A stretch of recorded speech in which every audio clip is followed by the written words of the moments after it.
In the unforgiving heart of the Arizona Territory, a woman's worth was measured in sons. For Nina Hayes, the silence in her womb was a death sentence handed down not by a judge, but by the cold eyes of her own husband. She was a beautiful but barren field, and when the final verdict came, she wasn't just cast out, she was traded, given to an Apache war band like livestock, an offering to quell the desert's violence. This is the story of her condemnation, her survival in a world she was taught to fear, and the warrior who saw not a failed wife, but a woman of fire, and told her the one thing she never expected to hear. The silence in the Hayes homestead was a living thing. It seeped from the sun-baked adobe walls and clung to the rough-hewn furniture Daxton had built with his own powerful hands. It was a silence thick with accusation, a quiet so profound it screamed Nina's failure from every corner. For 7 years that silence had been her constant companion, more present and more demanding than the husband who shared her bed. Daxton Hayes was a man carved from the very rock and dust of Redemption, Arizona. His jaw was square, his shoulders broad, and his eyes held the pale, unforgiving blue of a winter sky. He owned the largest cattle ranch in the territory. The double H and his word was law in the small, thirsty town that huddled in its shadow. He had built an empire from grit and sweat, but an empire needed an heir, a son to carry the Hayes name, to inherit the land, to ensure his legacy was etched not just in deeds, but in blood. Nina had tried. Lord, how she had tried. She prayed until her knees were raw on the splintered floorboards of the town's small chapel. She drank bitter secret concoctions brewed by an old Mexican woman on the edge of town herbs that promised to quicken the womb, but only left her sick and hollowed out. Each month, the arrival of her blood was a fresh grief, a private failure that Daxton met with another layer of cold disappointment. The townswomen, in their own cruel way, were no better. Their pity was a sharp-edged thing, wrapped in sympathetic smiles and hushed whispers behind cupped hands at the general store. Poor Nina, they'd say, their own children clinging to their skirts. Such a handsome couple. It's a tragedy. They saw her as a beautiful vessel exquisitely made, but tragically empty. A china doll with a crack running through its core. The pressure mounted with the passing seasons. The Apache, displaced and starved by the relentless creep of settlers, grew bolder.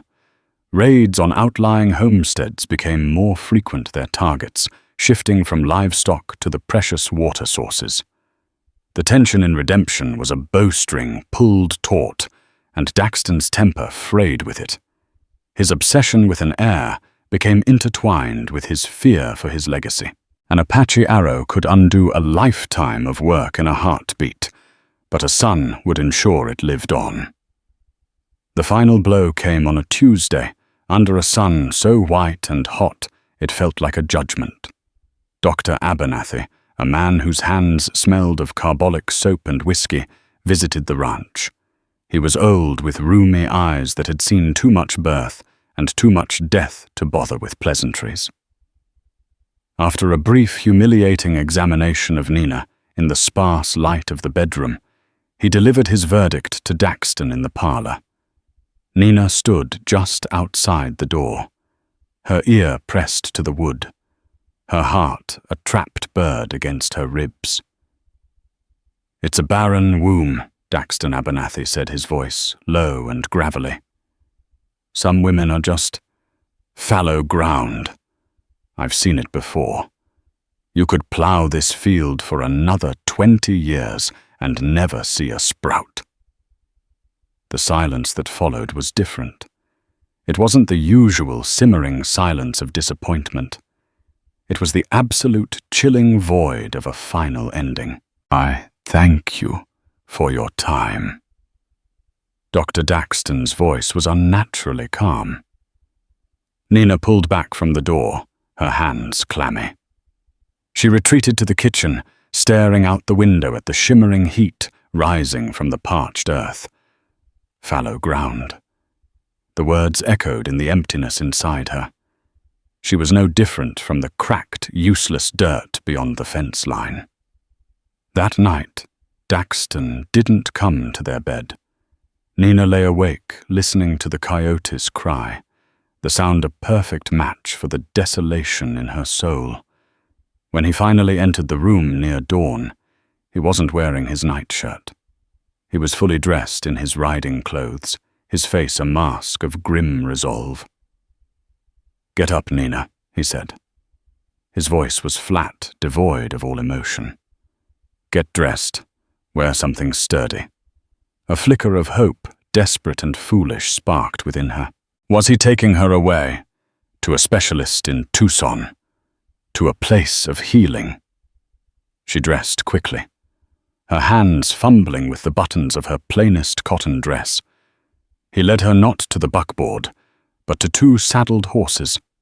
He handed her the reins of a gentle mare.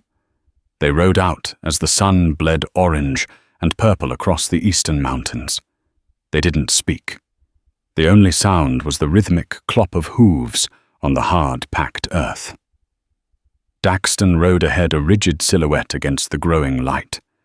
He led her deep into the canyons, far from the familiar cattle trails, into a region of twisted rock and sparse, thorny vegetation that everyone, settler and Mexican alike, knew to be Apache territory. Fear, cold and sharp, finally pierced through Nina's numb confusion. "Daxton, where are we going?" she finally asked, her voice a croak. He pulled his horse to a halt in a narrow, shadowed ravine. He dismounted and turned to face her, his expression as hard and unyielding as the rock surrounding them. "There have been talks," he said, his voice echoing slightly in the confined space. "With Chaitan's band." Chaitan. The name was a curse whispered in redemption, a ruthless Chiricahua leader who saw all white men as invaders to be eradicated. "They want peace," Daxton continued, though the words sounded like lies on his tongue. "They want a guarantee that their sacred grounds will be respected. They want a pact sealed not with paper, but with something binding." He looked at her then, and for the first time Nina saw not just coldness in his eyes, but a terrifying fanaticism. He was a man justifying the unthinkable. "What have you done?" she whispered, the reins slipping through her trembling fingers. "I have secured our future," he declared, his voice rising. "My future. The ranch's future. Chaitan has guaranteed safe passage for my herds, undisturbed access to the northern springs. In exchange for this peace, he asked for a gesture of trust, a gift, something of value to me." The world tilted. The canyon walls seemed to press in on her. She finally understood. The horse, the sturdy dress, this desolate place. It wasn't a journey. It was a delivery. "Me," she breathed the word stolen by the dry wind. "You have no purpose here anymore, Nina," he said, and the calm cruelty of it was worse than any shout. "You cannot give me a son. You cannot carry on my name. But you can do this. You can serve a purpose. You will be the price of peace. They will see you, my wife, living among them, and they will know the Hayes Pact is true." "You can't," she sobbed, backing the mare away. "Daxton, you can't do this. I am your wife." "You are a barren wife," he roared, the sound exploding in the quiet canyon. The mask was gone, replaced by 7 years of raw, festering rage. "You are fallow ground. Here at least your life will have meaning. You will buy my legacy." He grabbed the mare's bridle, his grip like iron. He pulled her from the saddle and she fell to the dusty ground. He looked down at her, his face contorted with a righteous fury that made her blood run cold. "They will be here soon," he said, his voice returning to its chilling calm. "Do not try to run. There is nowhere to go. This is your new home. This is your new duty." He turned without another word, mounted his horse, and rode away. He did not look back. Nina was left alone in the bottom of the ravine. She scrambled to her feet, her mind a whirlwind of terror and disbelief. She looked in the direction Daxton had gone, a speck of dust in the distance. Then she looked around at the towering, silent walls of rock. He was right. There was nowhere to run. She was in a cage, left as bait. She sank to her knees, the sharp gravel biting into her skin. The silence she had lived with for 7 years in her home was nothing compared to this. This was the silence of abandonment, the silence of the grave. She was no longer Nina Hayes, wife of a cattle baron. She was a thing to be traded, a ghost left to be claimed by the wilderness. And as the sun climbed higher, casting sharp, unforgiving shadows, she heard a new sound, the soft tread of moccasins on stone. They were coming. They emerged from the rocks not as a howling war party, but as shadows given form. There were 4 of them, their skin the color of fired clay, their black hair long and unbound, save for simple leather bands. They moved with a fluid silence that was both terrifying and beautiful. The man in the lead was broad-shouldered, and his face was a road map of harsh sun and old conflicts. Scars webbed one cheek, and his eyes, black and piercing, held no warmth. This, she knew instinctively, was Chaitan. He stopped a few feet from her, his gaze sweeping over her, as if she were a horse he was considering buying. He noted her dress, her soft hands, the terror that she was certain was written plainly on her face. He grunted something in his own tongue to the man beside him. The words were guttural sharp. One of the younger warriors stepped forward and grabbed the mare's reins. Another took Nina by the arm, his grip firm, but not brutal. He pulled her to her feet. She didn't resist. The will to fight had been bleached out of her by Daxton's betrayal. She was a leaf caught in a current, her direction no longer her own. They walked for what felt like hours deeper into the labyrinth of canyons. The landscape grew more alien, more hostile. The sun beat down relentlessly. Her town shoes, so practical for the dusty streets of redemption, were savaged by the sharp rocks. Her feet began to bleed, but she didn't cry out. A strange cold numbness had settled over her. This was a dream, a nightmare from which she would surely wake. The Apache camp was hidden in a wide, bowl-shaped valley, protected by sheer cliffs on 3 sides, and accessible only through a narrow, easily defended pass. It was a chaotic collection of wiki-ups, dome-shaped shelters made of branches and hide-drying racks. The air smelled of wood smoke, roasting meat, and unwashed bodies. Dozens of people warriors, women, old men, and shrieking naked children stopped what they were doing to stare as she was led through the center of the camp. Their faces held a mixture of curiosity, contempt, and raw hatred. She was the enemy. The White Eye. A woman of the people who were stealing their land, killing their game, and poisoning their water. She kept her eyes fixed on the ground, the dust clinging to her tear-streaked face. She was shoved toward a wiki-up that stood slightly apart from the others. Chaitan spoke a few sharp commands, and the warrior who held her pushed her inside. The interior was dark and smelled of stale air and old leather. He motioned for her to sit, then left, pulling a heavy hide over the entrance and plunging her into near total darkness. Days bled into a meaningless cycle. Once a day, a grim-faced woman would bring her a bowl of thin, tasteless corn mush and a gourd of water. The rest of the time she was left utterly alone with her thoughts, which were a torment of their own. She replayed Daxton's words, his cold face the sound of his horse riding away, until the memories were worn smooth like stones in a river. The grief was a physical weight pressing down on her chest, making it hard to breathe. After what she guessed was a week, the hide was pulled back, and Chaitan stood there, silhouetted against the bright daylight. He motioned for her to come out. Her legs were stiff, her body weak from inaction and poor food. She stumbled into the light, blinking against the glare. He pointed to a pile of buffalo hides, swarming with flies.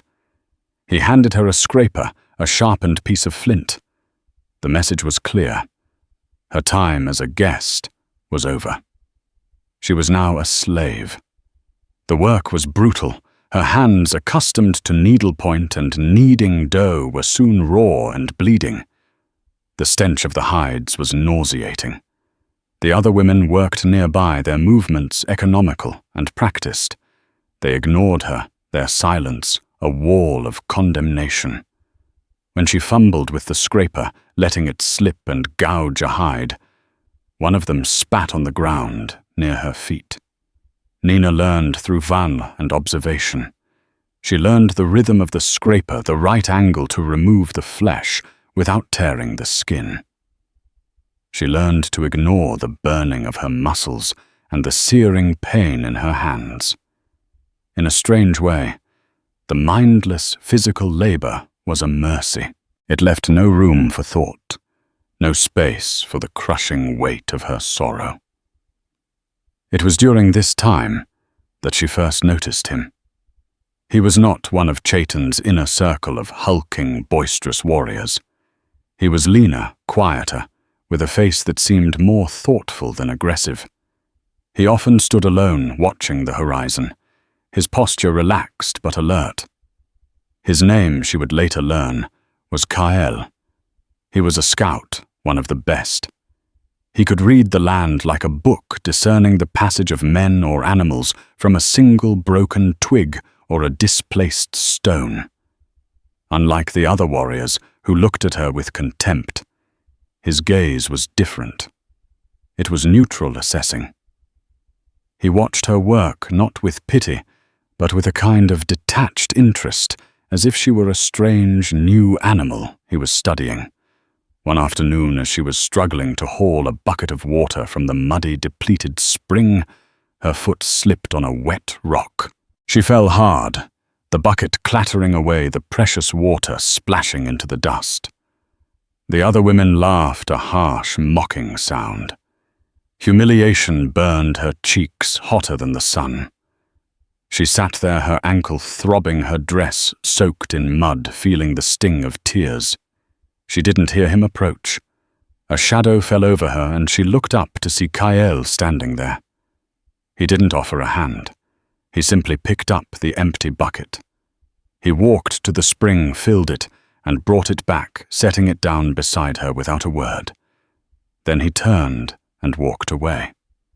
It was a small gesture, but in her world of unending hostility, it was monumental. It was the first act of grace, however small, she had received since Daxton had left her to die. A few days later, she was grinding corn on a large, flat stone, a task that was monotonous and exhausting. Her technique was clumsy, her movements inefficient. Kael walked past, paused, and then stopped. He came and knelt opposite her. He didn't speak. He simply took a handful of corn and began to grind it. His movements fluid and powerful, using the weight of his body, not just his arms. He showed her how to rock the grinding stone, how to let its momentum do the work. She watched, mesmerized. After a moment, she mimicked his motion. The work immediately became easier. He gave a single curt nod and left. These wordless interactions became their language. He never spoke to her in front of the others, but he would leave a piece of dried meat on a rock near where she worked. He would subtly point out which roots were edible when they were gathered. He taught her through silent demonstration how to mend a tear in a hide with an awl and sinew. Nina began to change. The physical hardship was sculpting her into someone new. Her hands calloused over, becoming tough and capable. The sun browned her skin. She lost the soft roundness of her old life, her body becoming lean and wiry. But the biggest change was in her eyes. The terror was replaced by a watchful caution. The grief was still there, a hard kernel deep inside her, but it was now encased in a shell of pure, stubborn resilience. She started to understand their language, not by being taught, but by listening. She learned the words for water fire, meat danger. She learned the names of the people who despised her. She learned to anticipate the moods of the camp, to make herself small and invisible when Chaitan was in a rage. She was no longer Nina Hayes, the barren wife. That woman had died in the canyon. She was a survivor, a creature of this new harsh wilderness. And in the silent, observant gaze of Kyle, she saw not a reflection of her failure, but the first flicker of something she hadn't felt in a very long time: respect. He wasn't looking at a white woman, or a slave, or a traded good. He was looking at someone who was against all odds, learning to endure. The harsh Arizona winter descended upon the canyons, bringing with it a biting wind that sliced through Nina's worn dress. The Apache, accustomed to the seasonal shift, were prepared. They reinforced their wickiups with more hides and insulated them with grass. The work of survival became more urgent, the mood of the camp more grim. It was during these cold months that the silent language between Nina and Kael began to find voice. The lessons became more overt, always conducted away from the prying eyes of the main camp. He would seek her out when she was gathering firewood at the edge of the valley, or checking snares he had taught her to set. "Not that one," he said one day, his voice low. It was the first full sentence he had ever directed at her in English. His accent was thick, the words carefully chosen. He pointed to a plant with deceptively bright berries she had been about to gather. "Sky gift. Looks like food. It is asleep with no waking." She dropped the branch as if it were a hot coal. How do you know English?" she asked, her voice raspy from disuse. A shadow passed over his face. "A man I killed long ago. He spoke much before he died." The statement was brutal in its simplicity, a stark reminder of the world she now inhabited. Yet he continued to teach her. He taught her the names of the constellations they used to navigate. He called them the Sky People. He showed her how to find north by the sun and the moss on the rocks. He taught her which animal tracks meant danger and which meant a possible meal. The lessons were always practical, focused on the raw mechanics of staying alive. In turn, she began to understand him. Kael was an outsider in his own way. He was respected for his skills as a scout, but he did not join in the boisterous gambling of the other warriors, nor did he participate in their drunken revelries when they traded for whiskey. He held himself apart, a man wrapped in a cloak of quiet sorrow. One evening, as a rare thin snow dusted the canyon rim, they found themselves sharing the small heat of a fire she had built in a sheltered alcove. The wind howled above them, creating a bubble of intimacy. "Why do you help me?" she asked, the question that had been burning in her for months. He stared into the flames for a long time before answering. "I see a bird," with a broken wing that learns to walk. It is a strong thing to see. I'm not strong, she said the words, a bitter truth. I am what my husband called me, fallow ground. The confession slipped out, heavy with years of shame. Kael looked at her, his dark eyes reflecting the firelight. A man who names his wife after dirt is a man who fears the sky. He said the words, a strange kind of poetry. He looks only down. He never sees the hawk. It was then that he told her his story. He spoke of his wife, Nalin, and his young son, Tarza. He described them not with flowery language, but with simple, devastating details. The way Nalin's laugh sounded like water over stones. The way Tarza would clutch his finger with a grip far stronger than his small size suggested. They did not die by the white man's bullet, Kael said, his voice flat. They died in a winter much colder than this one. A sickness of the lungs brought by the hunger. The buffalo were gone. The rivers were thin. The desire for a strong son, for a warrior to carry my name. It was a fire in my heart. He poked the embers with a stick. When Tarza's breath faded and Nalin followed him 2 suns later, the fire went out. It left only ash. He looked up at Nina, his gaze intense. The spirits give life. The spirits take it away. A man's name is written on the wind, not on a son's face. To want a child only to see yourself live on, it is a chain. It binds you to fear. The fear of ending. His words struck a chord deep within Nina. Daxton's obsession. The town's judgment, her own crippling shame. It was all born of that same fear, the fear of being forgotten. Kael, through his own immense loss, had found a different kind of freedom. Their growing bond did not go unnoticed. Chaitan tolerated it as Kael's skills were too valuable to lose, but others were not so understanding. A woman named Tiny, one of Chaitan's several wives, watched them with eyes like chips of obsidian. She was younger than the others, fierce and jealous of any influence outside of her own. She saw the respect Kael showed the white woman as an insult. The sabotage was subtle at first. The snares Nina set would be mysteriously empty. The small pouches of dried herbs she gathered would vanish. Then one day, it escalated. A valuable medicine pouch belonging to the camp's elderly shaman went missing. Tiny began whispering loudly, casting suspicious glances toward Nina. The white woman is bad luck, Tiny hissed to the other women.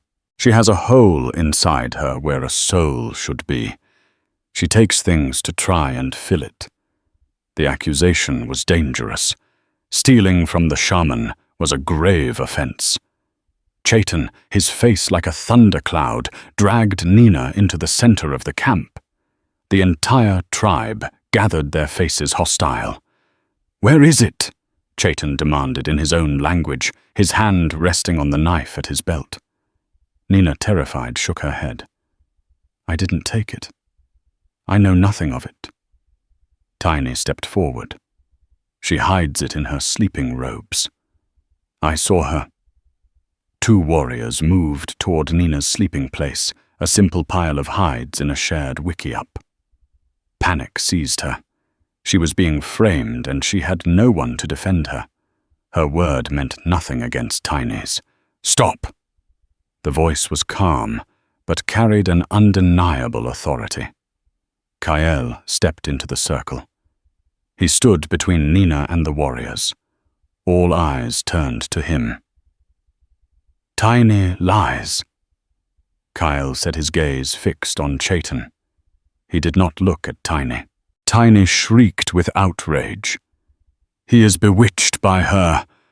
The white witch has clouded his eyes. Kael ignored her. I was on the high ridge this morning, he continued, speaking to Chaitan. I saw Taini near the shaman's wickiup, and then I saw her go to the place where the outlanders throw their trash. He turned his head and pointed toward a deep crevasse outside the camp used as a refuse pit. The pouch is there. She threw it, hoping to cast blame. Chaitan's eyes narrowed, shifting from Kael to his fuming wife. He barked an order. A young warrior scurried off toward the crevasse. The camp waited in tense silence. Nina's heart hammered against her ribs. Kael had put himself in immense danger. To accuse the leader's wife was a challenge to the leader himself. After a few minutes, the warrior returned. In his hand, he held the shaman's medicine pouch smudged with dirt. A collective gasp went through the crowd. Chaitan's face became a terrifying mask of fury. He turned slowly toward Taini, who had gone pale. He did not raise his voice. He spoke a few quiet, venomous words to her. Then he backhanded her across the face with such force that she spun to the ground. He turned his back on her, a gesture of ultimate contempt, and walked away. The crowd dispersed, leaving Taini sobbing in the dust. Kael looked at Nina. His face was impassive, but she saw in his eyes the confirmation of their bond. He had not just taught her to survive. He had defended her life at the risk of his own. Their alliance was no longer a secret whispered on the wind. It was a truth declared before the entire tribe. That night, the cold seemed less biting, the wilderness less hostile. She was still a captive, but for the first time she was not entirely alone. The snows melted, and the desert bloomed with a brief, violent explosion of color. The fragile peace of the canyons, however, was about to be shattered. A patrol of Mexican traders, who maintained a wary but consistent trade relationship with Chaitan's band, arrived in the camp with mules laden with salt cloth and iron goods. They also brought news. Their leader, a leathery man named Mateo, spoke passable English and Apache, making him a valuable source of information. As Kael and Chaitan negotiated for rifle cartridges, Nina lingered nearby, pretending to sort through bolts of cheap cotton. The big rancher Hayes Mateo said, spitting a stream of tobacco juice. He is a man of rising fortunes. Took a new wife not 3 months past. A young thing, from up near the Gila River, daughter of another rich man. They say she is already swelling with child. The world, which had just begun to solidify under Nina's feet, dissolved into a dizzying vortex. A new wife. Pregnant. The words were like hammer blows to her chest. Daxton had not waited. He had replaced her, upgraded her as easily as he would a lame horse.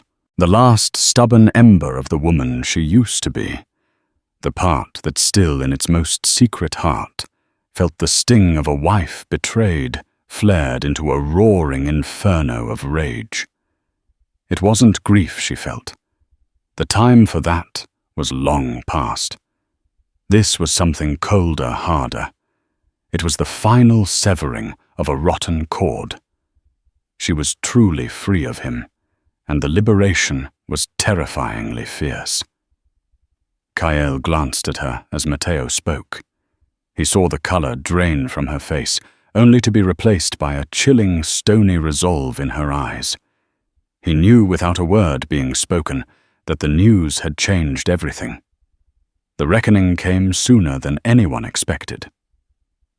Daxton Hayes, arrogant in his new life, his legacy now secured in the womb of his new wife Amelia, made a fatal miscalculation. The pact he'd made with Chaitan was one of convenience. With a son on the way, and his new father-in-law's influence providing added security, he no longer saw the need to honor it. When Chaitan's warriors went to collect the agreed-upon tribute, a small share of the calves born that spring, Daxton's men met them with rifles. 2 of Chaitan's youngest warriors were shot dead. The news hit the camp like a lightning strike. Chaitan's rage was biblical. He painted his face for war, his voice a raw roar of vengeance that echoed through the valley. This was not just a broken promise. It was an act of war, an unforgivable insult. He would not just raid the Hayes Ranch. He would burn it to the ground. He would salt the earth and erase the Hayes name from the land. And he had the perfect weapon. That night he summoned Nina to his wickiup. Kyle stood outside his arms, crossed his face a grim mask. Inside, the air was thick with smoke and fury. Chaitan stood over a crude map drawn in the dirt. "You know this place," Chaitan snarled, pointing a finger at a circle that represented the Hayes Ranch. "You know the house, the barns, where the guards stand, where they sleep. You will guide us." It was not a request. It was a command. Here was the moment she had in her darkest hours fantasized about. The power to undo Daxton. The power to make him feel a fraction of the desolation he had inflicted upon her. Vengeance was a bitter cup offered to her, and she was thirsty. "Yes," she said, her voice clear and steady. "I will guide you." When she emerged from the wickiup, Kyle was waiting. The moon cast long shadows, and his face was hard to read. "This path is a dark one, Nina," he said quietly. "Vengeance is a fire that burns the one who holds it. He left me to die." She countered, her voice trembling with a cold fury. "He erased me. He built his new life on my bones. Let him burn." "And the new wife," Kyle asked, "the child she carries, are they part of your fire?" The question stopped her. Amelia. A girl from the Gila River. A girl who was likely as much a pawn in a man's world as she had been. And her child. An innocent. The fire of Nina's rage faltered, confronted by the ghost of her own deepest longing. She wanted to destroy Daxton's legacy, not slaughter a woman and her unborn baby. "No," she whispered, shaking her head. "Not them." She looked at Kyle, her mind racing. An idea, perilous and sharp, began to form. She could have her revenge, but she could shape it. She could be the architect of Daxton's ruin, not a participant in a massacre. "I will guide them," she told Kyle, her eyes locking with his. "But you must trust me." She went back to Chaitan. She knelt by the dirt map and began to speak, her voice confident, her knowledge precise. She described the layout of the ranch in intimate detail. She pointed out the location of the new large barn where Daxton stored his winter feed and his most valuable tack. She noted the location of the bunkhouse where his hired guns would be sleeping off their whiskey. She described the holding pens where his prize bull and breeding stock were kept, and then she lied. "The main house has been fortified," she said, drawing a new line in the dirt. "He brought in stonemasons. The windows are barred. There are rifle ports. He keeps his new wife locked in the root cellar during any sign of trouble. It would be a waste of men and time to attack it directly. You would lose too many before you ever breached the door." She looked Chaitan in the eye. "His wealth, his pride. It's not in that house. It's in his herds, his bull, his barn. Burn his assets, scatter his cattle, and you take his future. You leave him with nothing but a fortified box and a pregnant wife he can no longer afford to feed. You leave him a king of an ash heap." Chaitan studied her as black eyes searching for any sign of deceit. But he saw only the burning conviction of a woman wronged. Her logic was sound, her hatred pure. A slow, cruel smile spread across his face.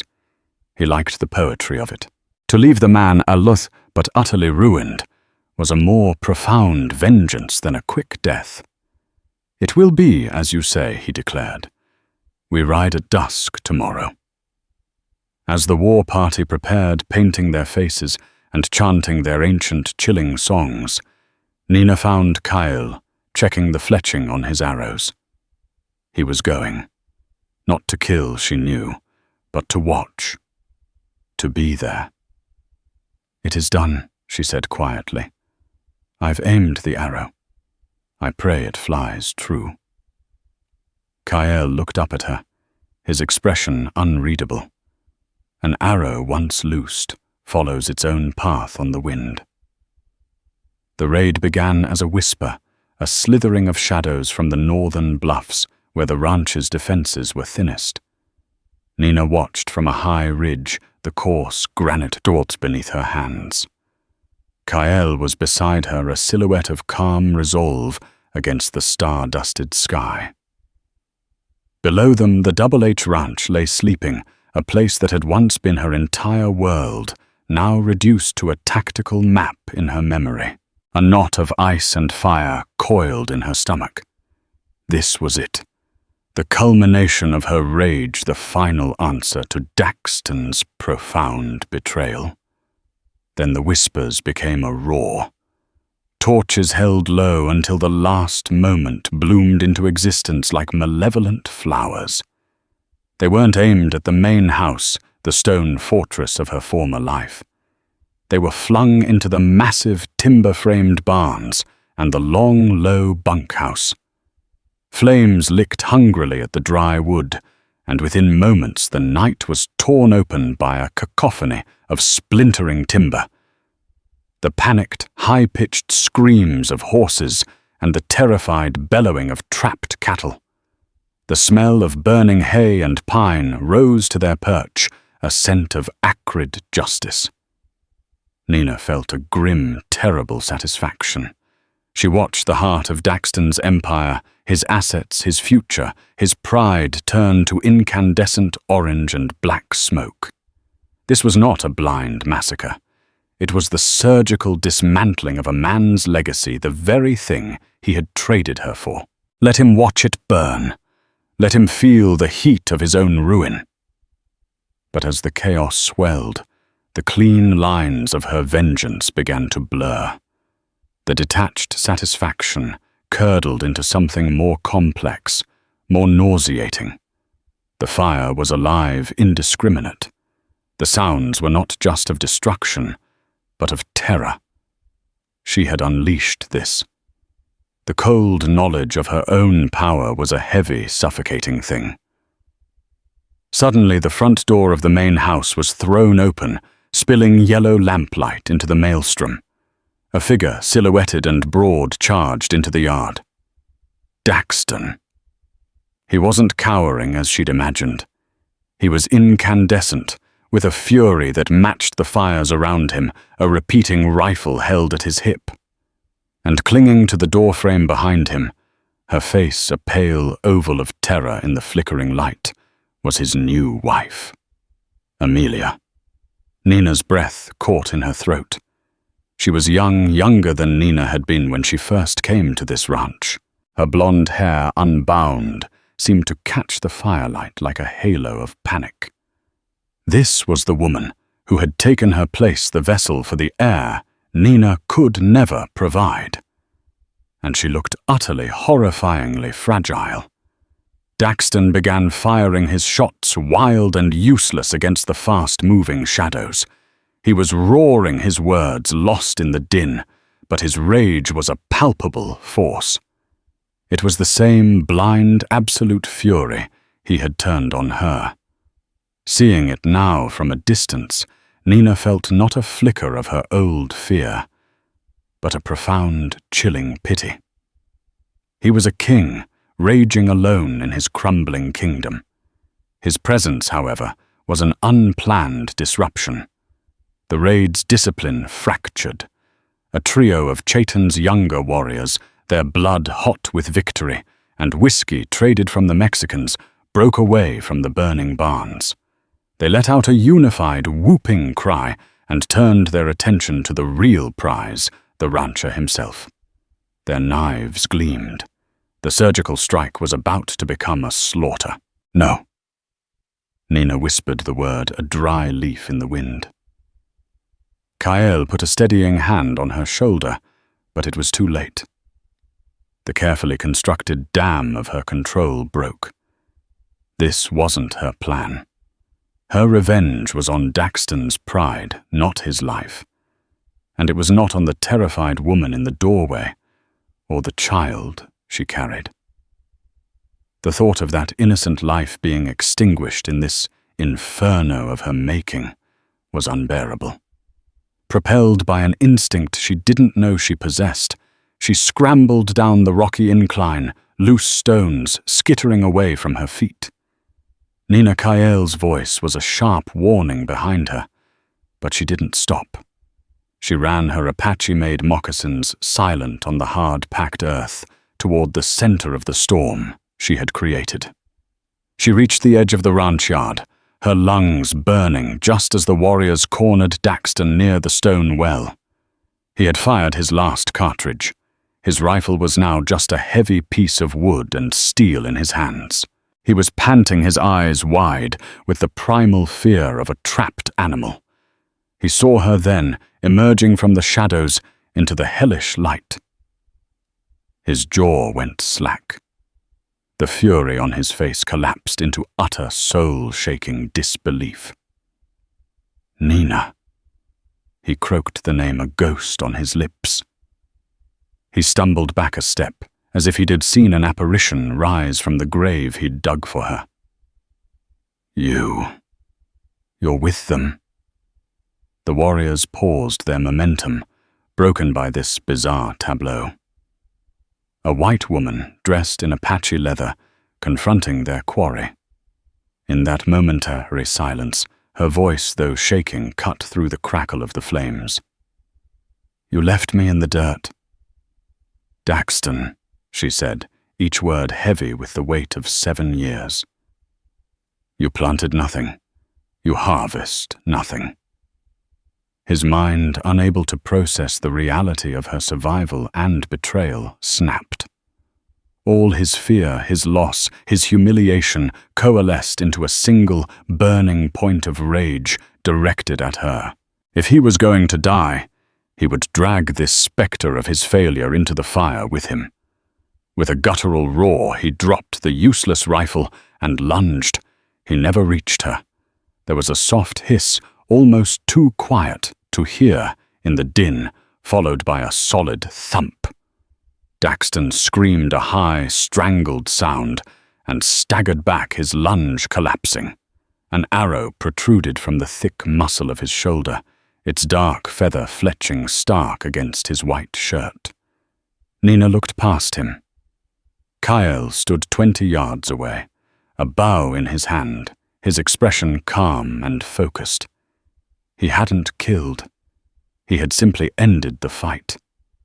Daxton crumpled to the ground, moaning, his hand clutching feebly at the arrow shaft. The fight was over. The warriors, seeing the moment lost and their prize claimed by Kael's arrow, let out frustrated yells and melted back toward the chaos, seeking easier spoils. Amelia, her face a mask of tears, and soot finally broke from her paralysis at the doorway. She ran across the yard, her nightgown trailing in the dust, and fell to her knees beside Daxton, her small hands hovering over his wound, unsure how to help. She looked up at Nina, her blue eyes wide, not just with terror, but with a dawning, pitiable confusion. In that instant, looking down at the weeping girl who had taken her place, Nina felt the last embers of her vengeance leaving behind only the cold, bitter taste of ash. There was no victory here.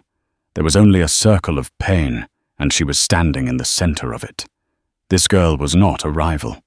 She was another victim of Daxton's obsession, another woman whose worth was tied to her womb.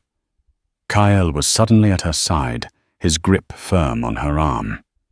"It is done, Nina," he said, his voice low and urgent. We must go. Now." He pulled her back toward the shadows, away from the smouldering ruins of her past and the fresh grief of the present. The ride back to the canyon was a silent, grim affair. The triumphant whoops of the returning warriors grated on Nina's nerves. The victory felt tainted hollow. The fire had burned her past, but it had also illuminated a truth she couldn't ignore. Destruction was not a foundation upon which to build a new life.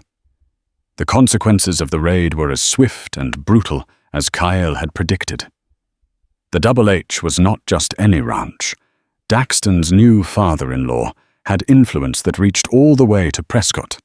The cavalry, once a sporadic patrol, descended upon the territory with the focused fury of a stirred hive of hornets. The canyons, once a sanctuary, became a death trap. Every shadow could hold a blue-uniformed soldier. The hunting parties returned empty-handed or not at all. Fear, thick and sour, permeated the camp. Less than a fortnight later, the final blow came. A scout, breathless and bleeding, reported that a cavalry patrol had ambushed Chayton and his personal guard in a narrow pass. There were no survivors. The news shattered the fragile unity of the band. Without Chayton's iron will, old feuds and bitter accusations erupted. The camp fractured into paranoid, starving factions, and their fear and rage needed a target. All eyes turned to the white woman, the omen of ill fortune, and the scout who had protected her. That night, Kyle led her away from the disintegrating camp, up a winding, hidden path to a cave tucked behind a shimmering curtain of water from a mountain spring. The air inside was cool and clean, a stark contrast to the fear-choked valley below. He had been preparing for this. Blankets, water skins, and parcels of dried meat were neatly stacked against a wall. "We cannot stay," he said, his voice echoing in the stone chamber. "This land is now soaked in blood. There is no peace here." Nina sank onto a blanket, the strength draining from her limbs. The weight of the past weeks. The raid. Daxton's ruined face. Chayton's death. The hungry eyes in the camp. It all crashed down on her. She had won her revenge, but lost everything else. "He called me fallow ground," she whispered the words, raw and broken, confessing the deepest wound in her soul. "For 7 years, that was my name. That was my worth. An empty field, a broken tool. It's why he threw me away. And I became as barren and hateful as he believed me to be." She hugged her knees to her chest, the sobs she had suppressed for so long finally breaking free. Kyle sat across from her, letting her grief pour out into the sanctity of the cave. When her sobs subsided into shuddering breaths, he spoke, his voice a low, gentle murmur that seemed to push back the darkness. "I never wanted sons." She looked up, her tear-filled eyes, uncomprehending. "What?" When Narlin and I were joined, he began, his gaze distant, remembering. "I did not pray for a son to carry my name or prove my strength. I prayed for a partner to walk beside me. Taza." His voice softened at the name of his son. He was a gift, a beautiful, unexpected star in our sky. I loved him more than breath. But my life, my foundation, was Narlin. She was the one who stood with me when the winter wind was a blade. Her hand was the one I held when the summer sun was a hammer. He leaned forward, his dark eyes locking onto hers, willing her to understand. A son is an arrow you fire into the future, never knowing where it will land or if it will find its mark. A partner is the one who stands with you while you draw the bow. She is the one who steadies your aim. The legacy of a person is not the blood they pass on like a deed to land. It is the life they build, the kindness they show, the warmth they share in a cold world. He paused, letting the words settle. Daxton Hayes did not lose a son in you. He lost a wife. He threw away the one person who stood by him. He was the one who was barren. His heart was a field of stone. The words were a revelation. They were a key unlocking a 7-year-old prison. Tears streamed down her face again, but they were not tears of shame. They were tears of cleansing, washing away the poison of Daxton's judgment and her own self-hatred. He hadn't seen a failed mother or an empty womb. He had seen her. He had seen her strength, her pain, and her spirit. Kyle reached across the small space and, with a gentleness that belied his calloused hands, wiped a tear from her cheek. His touch was not of pity, but of profound, shared understanding.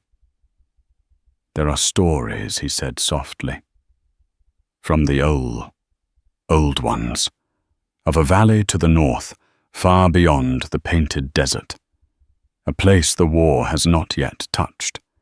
They say the water runs sweet from the mountains, and the game is plentiful. It is a long journey, a hard one. Many do not find it." He did not command or demand. He offered a possibility, a flicker of hope in a world consumed by darkness. Nina looked at him, at this quiet, wounded man who had shown her more kindness than any of her own. People who had seen value in her where she had seen only failure. She was no longer Nina Hayes. She was not the Apache's slave. She was a woman who had walked through fire and, with his help, had refused to be consumed by it. Her future was not an echo of her past, but a blank, untrodden path. Her voice, when she spoke, was steady and clear for the first time in what felt like a lifetime. "Will you walk beside me?" A rare, small smile touched the corners of Kyle's mouth, reaching his eyes. "It is the only path I wish to walk." Before the first hint of dawn, they slipped out from behind the waterfall's misty veil. Two solitary figures, turning their backs on the blood-soaked canyons and the ashes of their former lives. They had nothing but what they could carry, and a shared, unspoken promise. They headed north, not toward a guaranteed sanctuary, but toward a choice. A chance to build a life defined not by bloodlines or legacies, but by the simple, radical act of two people walking side by side into the unknown together. The story of Nina and Kyle isn't written in any history book. It's a testament to the fact that the most profound dramas of the Old West weren't just fought with guns, but in the silent, desperate battles of the human heart. It's a story about worth and how the value others place on us is often a prison. Nina was cast out for what she couldn't give, only to find a man who cherished her for who she was. A man who understood that a legacy isn't about creating an echo of yourself, but about building a life with a partner who stands with you. Their journey reminds us that true strength isn't about enduring pain, but about having the courage to walk away from the ashes and choose a new path, a new tribe, a new definition of family. If their story of resilience and unexpected love resonated with you, please give this video a like and share it with someone who appreciates a story that goes beyond the surface. And for more deep dives into the dramatic untold stories of history, make sure you subscribe to our channel and click the notification bell. Thank you for listening.